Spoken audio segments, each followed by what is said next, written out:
인생국밥 1회차 따뜻한 국밥, 차가운 속내. 안녕하세요. 제 이름은 강선자입니다.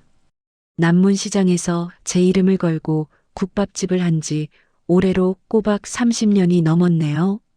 제 나이 65, 아직 허리 꼿꼿하고 목소리 쩌렁쩌렁해서 시장에서는 저를 호랑이 강여사라고 부릅니다. 사람들은 제 나이쯤 되면 다들 가게는 자식들한테 물려주고 뒷방 늙은이로 앉아 손주들 재롱이나 보면서 편히 사는 줄 알지만 저는 좀 다릅니다. 이놈의 가마솥은 하룻밤만 제가 눈을 떼도 뽀얀 국물 색깔부터 달라지는 것 같아서 새벽 4시만 되면 저절로 눈이 떠집니다. 기름때 밴 앞치마가 제 교복이었고 뜨거운 뚝배기를 나르던 이 손이 제 청춘이었습니다. 그렇게 제 인생이 국밥 한 그릇에 다 녹아 있습니다. 35 젊은 나이에 남편을 먼저 보내고 갓난쟁이였던 아들 민석이 젖 먹일 돈이 없어 시작한 일이었습니다. 남편이 남겨준 손수레 하나 끌고 시장 바닥에 앉아 국밥을 말았죠. 비가 오면 천막으로 비가 새고 겨울이면 발가락이 꽁꽁 얼어붙는 좌판에서 제 아들놈은 국밥 그릇에 밥을 말아 먹으며 자랐습니다. 그래도 저는 정직하게 국물을 냈습니다. 음식 가지고 장난치는 거 아니다. 남편의 유언 같은 그 말을 가슴에 새기고 밤새 뼈를 고고 기름을 걷어내며 제 인생을 고안했습니다. 그렇게 제 손마디는 국밥 그릇만큼이나 뜨거워졌고 또 단단해졌습니다. 제 국밥을 먹고 자란 아들이 명문대를 나오고 대기업 과장이 되고 그림같이 예쁜 며느리 혜진이를 데려왔을 때 저는 정말 세상을 다 가진 것 같았습니다. 그런데 말입니다. 요즘 들어 제 마음 한구석에 자꾸 찬바람이 불기 시작했습니다. 꼭 외풍 드는 낡은 문틈처럼 스산한 기운이 제 마음을 자꾸 핥히는 겁니다. 지난 토요일이었죠. 가장 바쁜 점심시간이 지나고 한가해질 무렵 아들 내외가 손주를 데리고 가게에 들어섰습니다. 우리 며느리 혜진이는 어찌나 싹싹한지 올 때마다 제 옷이며 화장품이며 양손 가득 선물을 사들고 옵니다. 어머니, 주말에 멋내고 외출이라도 하시라고 백화점에서 제일 잘 나가는 걸로 사왔어요. 됐다. 일하는 늙은이가 이런 걸 뭐하러. 입으로는 타박하면서도 제 광대가 어깨까지 올라가는 걸 숨길 수가 없었죠. 며느리는 주방에서 20년 넘게 같이 일한 우리 박 여사 손까지 잡아가며 살갑게 굴고 남편과 아들에게는 정성껏 국밥을 퍼날랐습니다. 누가 봐도 그림 같은 가족의 모습이었습니다. 어머니, 이제 가게 일은 좀 줄이시고 쉬엄쉬엄 하세요. 저희가 이제 모셔야죠. 됐다. 내가 없으면 이 국물 맛이 안 나. 에이, 어머니. 그러지 마시고요. 이제 슬슬 민석 씨한테 가게 물려주실 준비도 하셔야죠. 며느리의 그 말에 저는 순간 숟가락을 멈칫했습니다. 그냥 흘려듣는 말이라고 생각하고 넘겼습니다. 그날 저녁 아들 내외가 돌아간 후 가게 마감을 하다가 계산대 밑에서 작은 수첩 하나를 발견했습니다. 우리 며느리가 떨어뜨리고 간 모양이더군요. 아이고, 이걸 어쩌나. 무심코 수첩을 열어본 제 눈이 그 자리에 얼어붙고 말았습니다. 거기에는 제 눈을 의심하게 하는 글자들이 빼곡하게 적혀 있었습니다. 남문시장 상가 현재 시세, 상속세와 증여세 장단점 비교, 건물명의 이전 절차 및 필요 서류. 그리고 마지막 장에는 제 심장을 서늘하게 만든 한 문장이 적혀 있었죠. 새법 개정안 카드. 올해 안에 무조건 해결할 것. 수정 씨와 상담 완료. 수정 씨? 처음 보는 이름이었습니다. 저는 아무 일 없었다는 듯이 수첩을 조용히 닫아 제 앞치마 주머니 깊숙이 넣었습니다. 평생을 끓여온 가마솥의 열기도 그 순간만큼은 제 등을 타고 흐르는 한기를 막아주지 못했습니다. 그리고 며칠 뒤 제 예감은 틀리지 않았습니다. 퇴근길에 아들 민석이가 혼자 가게를 찾아왔습니다. 평소와 달리 얼굴에 수심이 가득한 채로요. 엄마, 드릴 말씀이 있어요. 그래, 앉아라. 국밥 한 그릇 말아줄까? 아니요, 괜찮아요. 엄마, 혹시 뉴스 보셨어요? 요즘 세법이 엄청 복잡하게 바뀌어서 난리도 아니에요. 제 아들놈은 어렵게 입을 뗐습니다. 회사 동료 중에 아버지가 갑자기 돌아가시는 바람에 상속세 폭탄을 맞아 평생 일군 가게를 팔고 집까지 줄여서 이사간 사람이 있다며 긴 이야기를 늘어놓더군요. 엄마, 이 가게 건물이랑 집도 다 엄마 명의로 되어 있잖아요. 이러다 나중에 정말 큰일 나요. 세금 때문에 평생 고생해서 일군 가게를 헐값에 넘겨야 할 수도 있다고요. 그래서 하고 싶은 말이 뭐냐? 저는 일부러 뚝배기를 닦는 척하며 무심하게 물었습니다. 차마 제 새끼의 얼굴을 똑바로 쳐다볼 수가 없었습니다. 그러니까 일이 더 커지기 전에 미리 제 앞으로 명의를 좀 바꿔두면 안 될까요? 그게 세금을 아끼는 가장 확실한 방법이래요. 혜진이 친구 중에 유능한 재무 설계사가 있는데 그 친구가 그러는데 이게 최선이래요. 엄마가 인감만 주시면 제가 알아서 다 처리할 수 있어요. 이게 다 엄마랑 저를 위해서예요. 나중에 고생 안 하시려면. 쿵. 제가 들고 있던 뚝배기를 선반에 내려놓는 소리가 텅 빈 가게 안을 유난히 크게 울렸습니다. 저는 천천히 몸을 돌려 처음으로 아들의 눈을 똑바로 쳐다봤습니다. 제 아들은 제 시선을 피하더군요. 며느리의 수첩에 적혀 있던 수정 씨라는 이름이 퍼즐 조각처럼 맞춰지는 순간이었습니다. 알았다. 생각 좀 해보마. 제 짧은 대답에 민석이의 얼굴에 안도의 빛이 스쳐 지나가는 것을 저는 똑똑히 봤습니다. 정말요, 엄마? 잘 생각하셨어요. 역시 우리 엄마는 지혜로우시다니까. 아들은 신이 나서 가게를 나갔습니다. 저는 그놈의 뒷모습이 완전히 사라질 때까지 그 자리에 서 있었습니다. 나를 위해서라는 아들의 말이 제 귀에서 독처럼 퍼져나가는 것 같았습니다. 앞치마 주머니 속에서 차갑게 식어버린 며느리의 수첩이 마치 돌덩이처럼 무겁게 느껴졌습니다. 여러분, 제가 평생을 바쳐 끓여낸 뜨끈한 국밥과 달리 제 자식의 속내는 어째서 이리도 얼음장처럼 차가운 걸까요? 이제부터 이 늙은 어미가 어떻게 저뱀 같은 것들의 껍질을 벗겨내는지 똑똑히 지켜봐 주시길 바랍니다. 인생국밥 2회차 이 늙은 어미의 마지막 연극.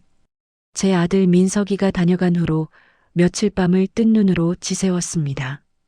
펄펄 끓는 가마솥 앞에 앉아 불을 지피면서도 제 속은 새까만 숫덩이처럼 타들어갔습니다. 설마 내 아들이 내 배 아파 낳은 저 새끼가 나를 속이려고 했을까? 자식을 향한 어미의 마음이라는 게 참으로 어리석고 질겨서 저는 애써 그 의심의 싹을 잘라내려 발버둥 쳤습니다. 똑똑한 며느리가 옆에서 부추겨서 세상 물정 어두운 제 아들이 잠시 정신이 나갔던 거겠지 하고요. 하지만 시장 바닥에서 30년을 구르며 산전수전 다 겪은 제 삶의 감각은 제 속에서 계속해서 시끄럽게 경고등을 울려댔습니다. 결국 고민이 깊어지니 평생의 자부심이었던 국밥 맛까지 흔들리기 시작하더군요. 사장님, 오늘 국물이 평소보다 좀 짜요. 20년 넘게 제 옆에서 묵묵히 일해온 박 여사의 말에 화들짝 놀라 국물 맛을 보니 정말 그랬습니다. 제 평생에 이런 실수는 단 한 번도 없었는데 말이죠. 제 마음이 소금물에 푹 절여지니 솥단지 속 국물마저 짜게 변해버린 모양이었습니다. 자식 문제로 손님들 앞에 고개를 숙여야 하는 제 자신이 참으로 한심하고 부끄러워서 얼굴을 들 수가 없었습니다. 그래, 까짓것 명예 넘겨주고 이 지긋지긋한 고민을 끝내버리자 하는 마음까지 들던 바로 그때였습니다. 가게 문을 열고 아주 익숙한 얼굴이 들어섰습니다. 딸랑 하는 풍경 소리가 그날따라 제 정신을 깨우는 소리처럼 들렸습니다. 사장님, 오랜만입니다. 국밥 한 그릇만 뜨끈하게 말아주이소. 30년 단골인 김 사무장님이었습니다. 시장 근처 세무사 사무실에서 평생을 일하다 몇 년 전 은퇴하신 분이었죠. 제가 손수레를 끌던 시절부터 제 가게의 역사를 함께한 산증인이나 다름없는 분입니다. 아이고, 김 사무장님, 이게 얼마만이요? 무릎 수술은 잘 되셨어요? 덕분에요. 이제 살만합니다.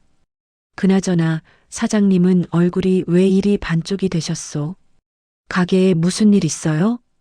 그분의 다정한 물음 한마디에 제 마음속에 꾹꾹 눌러 담아두었던 응어리가 저도 모르게 터져나왔습니다. 물론 대놓고 아들놈이 내 재산을 노리는 것 같다고 말할 수는 없었죠. 저는 그저 세상 물정 모르는 늙은이인 척 걱정스러운 얼굴로 애둘러 물었습니다. 사무장님이야 평생 세금 만지고 사셨으니 잘 아실 것 아니요. 우리 아들놈이 그러는데 요즘 세법이 하도 복잡하게 바뀌어서 나 같은 늙은이 명의로 재산을 놔두면 나중에 세금 폭탄을 맞는다고 하더이다. 그래서 미리 아들 앞으로 명의를 바꿔두는 게 좋다고 성화인데 그게 정말 맞는 말인지 내가 통 알 수가 있어야죠. 이야기를 듣는 내내 인자하게 웃으며 국밥을 드시던 김 사무장님의 표정이 순식간에 싸늘하게 굳어졌습니다. 그분은 들고 있던 숟가락을 탁 소리나게 뚝배기 그릇에 내려놓으시더군요. 그 소리에 제 심장이 덜컥 내려앉았습니다. 사장님, 예. 정신 똑바로 차리고 제 말 들으세요. 세상 천지에 그런 법은 없습니다.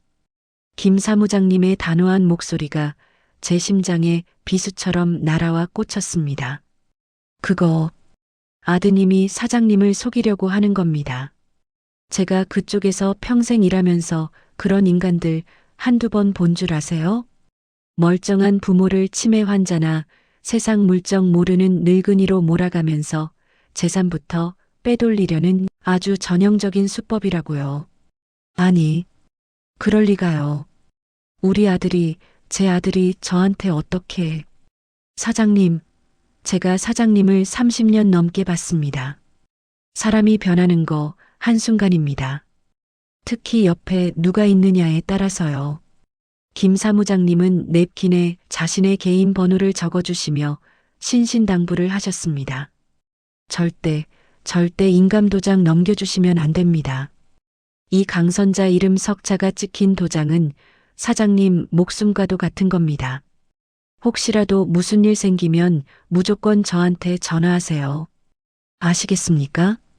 김 사무장님이 떠나간 자리를 저는 한참 동안 멍하니 바라볼 수밖에 없었습니다.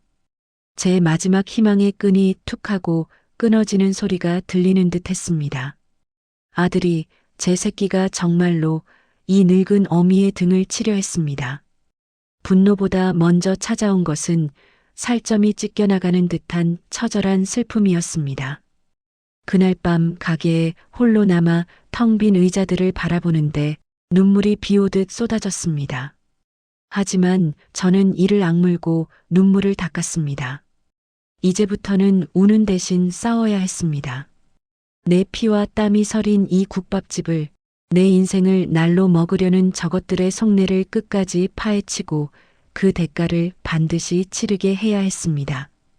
호랑이 강 여사가 이대로 물러설 수는 없었죠. 그날 밤 가게에 홀로 남아 결심을 굳힌 저는 다음 날 아침 아들에게 전화를 걸었습니다. 제 목소리는 밤새 끓여낸 사골 국물처럼 모든 감정을 걷어내고 아주 담백하고 차분했습니다. 민서가 나다. 네, 엄마. 생각은 해보셨어요? 아들놈의 목소리는 기대감으로 한껏 들떠있더군요. 그래. 내 말대로 하는 게 좋겠다. 근데 내가 요즘 통 정신이 오락가락해서 어제 저녁에 뭘 먹었는지도 가물가물하고 서류 같은 걸 봐도 무슨 말인지 하나도 모르겠고 저는 일부러 말끝을 흐리며 세상에서 가장 힘없고 가여운 목소리를 냈습니다. 아, 괜찮아요, 엄마. 서류는 제가 다 알아서 할게요. 엄마는 도장만 꽉 찍어주시면 돼요. 아니다. 그래도 내가 어제는 우리 방 여사 이름도 갑자기 생각이 안 나더라. 내가 왜 이러는지 정말 모르겠다. 이러다 정말 치매라도 오는 건 아닌지. 엄마, 그건 그냥 나이 들어서 그러시는 거예요. 너무 걱정 마세요. 그래. 아무튼 이번 주말에 집에 와서 서류 좀 자세히 설명해 주렴. 도장은 그때 가서 찍든지 하자꾸나. 전화를 끄는 제 눈빛은 이전과 완전히 달라져 있었습니다. 슬픔과 회한은 사라지고 그 자리에는 서리빨 같은 냉철함과 차가운 분노만이 남았습니다. 그래, 어디 한번 해보자. 내가 그토록 원하는 대로 이 늙은 어미가 정신 나간 노인네가 되어주마. 저는 조용히 중얼거렸습니다. 제 인생을 건 마지막 연극이 그렇게 막을 올린 것입니다.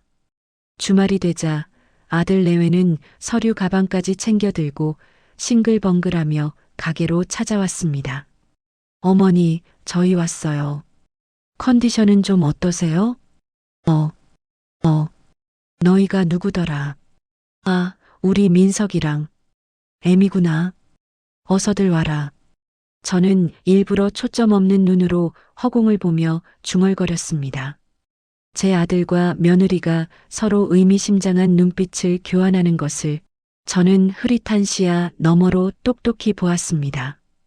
그들의 계획이 완벽하게 맞아떨어지고 있다는 확신에 찬 바로 그 짐승 같은 눈빛을 말입니다. 이제 덫은 놓였습니다. 사냥감이 제 발로 걸어 들어오기만을 기다리면 되었습니다. 인생국밥 3회차 덫 안으로 걸어 들어온 짐승들. 여러분, 짐승이 덫에 걸리면 어떻게 하는지 아십니까? 처음에는 살기 위해 발버둥 치다가 이내 제 발목을 물고 있는 덫의 주인이 누구인지 살피기 시작합니다. 그리고 주인이 약해 보이거나 방심한 낌새가 보이면 그 순간 마지막 힘을 다해 달려들어 목덜미를 물어뜯으려 하지요. 제 아들 내외가 바로 그러했습니다. 제가 가짜 치매 연기를 시작하자 아들 내외의 행동은 날개를 단 듯 대담해졌습니다. 처음에는 제 눈치를 살피며 어머니, 정말 괜찮으세요? 병원에 한번 가보셔야 하는 거 아니에요? 라며 걱정하는 척이라도 하던 그들이었습니다. 하지만 제가 정말로 정신이 오락가락한다고 믿기 시작하자 그 걱정에 가면 뒤에 숨겨두었던 탐욕스러운 본색을 서서히 아주 노골적으로 드러내기 시작했습니다. 가장 먼저 변화를 보인 것은 역시나 며느리 혜진이었습니다. 그녀는 어머니 힘드실 텐데 제가 가게 마감 정산 도와드릴게요라며 자진해서 계산대를 지키기 시작했습니다. 겉으로 보기에는 힘든 시어머니를 돕는 착한 며느리의 모습이었죠. 하지만 그 속내는 시커맸습니다. 어머니, 오늘 하루 종일 고생 많으셨죠? 정산해 보니 오늘 매상이 총 127만 원이네요. 여기 있습니다. 그래, 그런가 보구나. 아이고, 내 정신 좀 봐. 저는 멍한 표정으로 고개를 끄덕이며 며느리가 건네주는 돈뭉치를 받았습니다. 하지만 제 눈은 제 30년 장사 경력이 녹아있는 그 눈은 정확히 135만 원이 찍힌 계산기 화면을 보고 있었습니다.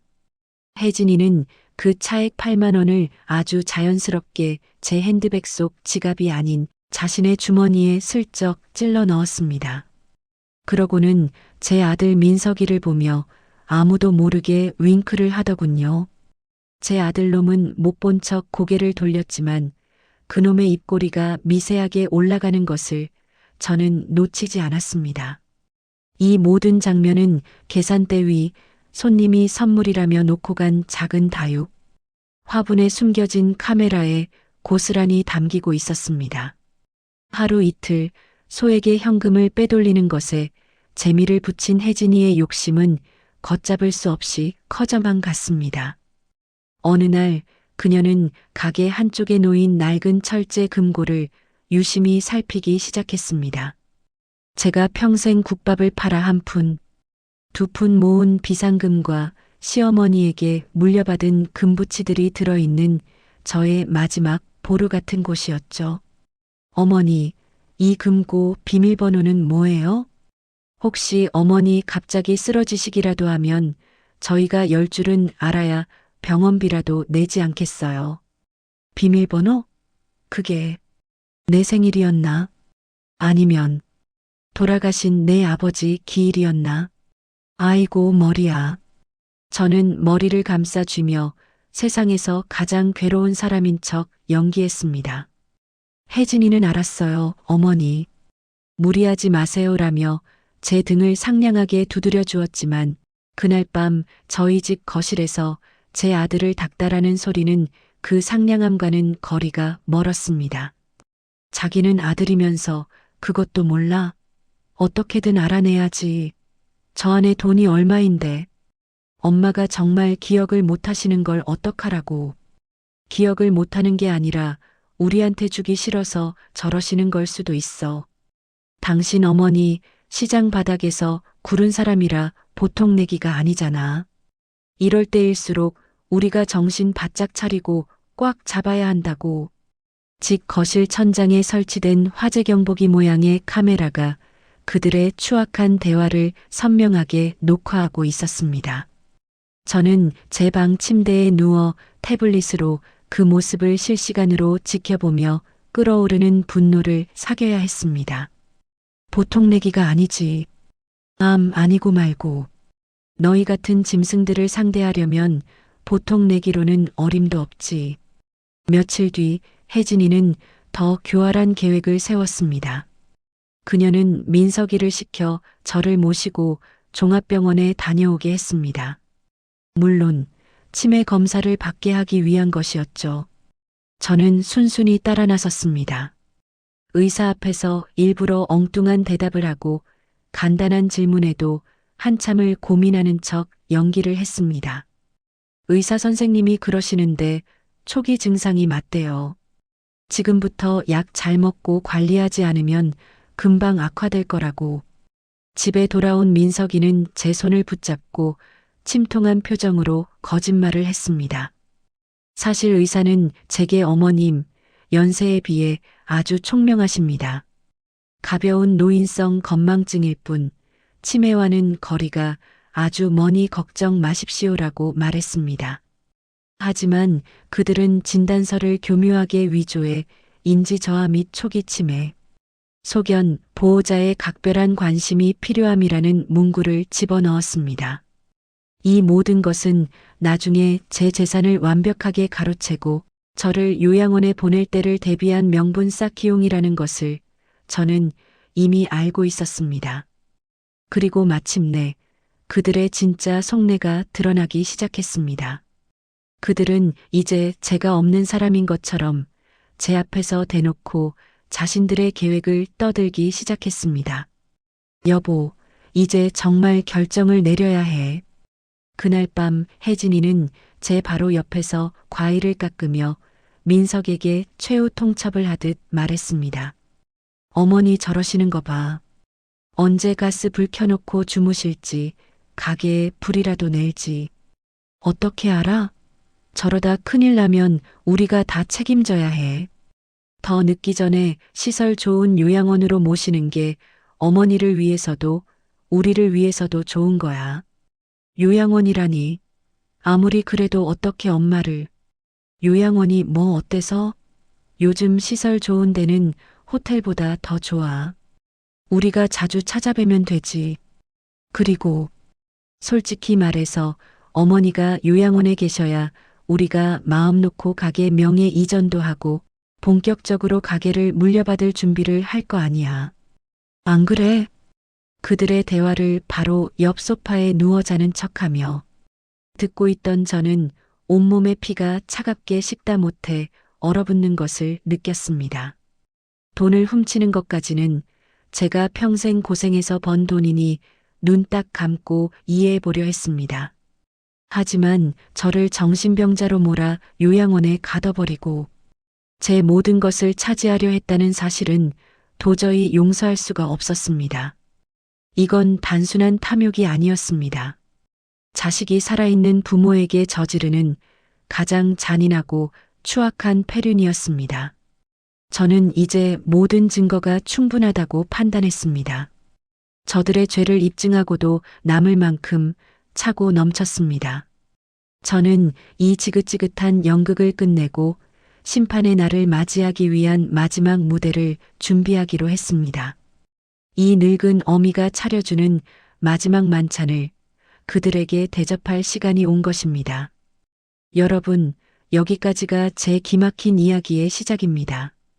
평생을 바쳐 끓여낸 뜨끈한 국밥과 달리 제 자식의 속내는 어째서 이리도 얼음장처럼 차가웠을까요? 제 배 아파 낳은 아들과 그림같이 예쁘던 며느리가 제 등 뒤에서 어떤 칼을 갈고 있었는지 저는 그때까지만 해도 까맣게 모르고 있었습니다. 하지만 이 늙은 어미가 시장 바닥에서 30년을 구른 호랑이 강 여사가 이대로 당하고만 있을 수는 없지요. 이제 덫은 놓였습니다. 짐승들이 제 발로 덫 안으로 완전히 들어오기만을 기다리면 되었습니다. 다음 이야기에서는 제 아들놈이 국밥의 심장인 육수 비법에 손을 대기 시작하고 죽은 제 남편까지 팔아가며 저를 속이려는 아들 내외에 소름 끼치는 연극이 펼쳐집니다. 그리고 이 모든 것을 지켜보는 또 다른 눈, 저를 돕는 든든한 조력자의 등장과 함께 며느리가 제게 건넨 수상한 찻잔의 정체가 밝혀집니다. 과연 이 늙은 어미는 뱀처럼 교활한 저것들의 속내를 모두 파헤치고 제 인생을 지켜낼 수 있을까요? 다음 이야기가 궁금하시다면 구독과 좋아요 꼭 눌러주시고 여러분의 소중한 응원 댓글로 남겨주시면 제게 정말 큰 힘이 됩니다. 그럼 다음 화에 더 기막힌 이야기로 다시 찾아뵙겠습니다.